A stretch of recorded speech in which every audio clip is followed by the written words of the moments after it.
आउज़ुबिल्लाहि मिनश्शैतानिर्रजीम बिस्मिल्लाहिर्रहमानिर्रहीम।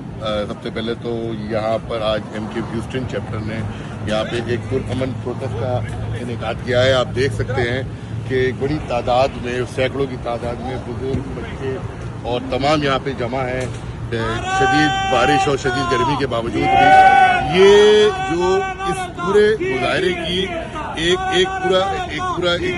पीछे बैकग्राउंड है, तो मैं समझता हूँ कि ये बैकग्राउंड पता होना चाहिए कि 22 अप्रैल जब पुलवामा का हमला अटैक हुआ, उसके बाद से कई तरीके अल्ताफ हुसैन भाई पाकिस्तान की रियासत के हवाले से अपने एक बयानिया के हिंदुस्तान कभी भी हमला कर सकता है। और उस दिन से हमने पूरे इस जंगी सूरत-ए-हाल के अंदर देखा कि अल्ताफ भाई ने किस अंदाज में रियासत पाकिस्तान पाक फौज की हिमायत की और इस जंग में कौमी यकजहती और ट्रुथ एंड रिकन्सिलिएशन का पैगाम दिया पहले दिन से।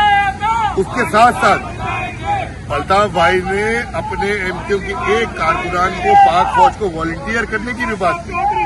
उसके बाद ये दबातुर से अल्ताफ भाई के बयानात और ट्वीट मौजूद है। अल्ताफ भाई ने उसके बाद ये भी कहा कि जब फौज ने जंग जीती कि हम अपनी पाकिस्तान की एयरफोर्स को हम मरा दे, इनको तंबू से नवाजा जाए।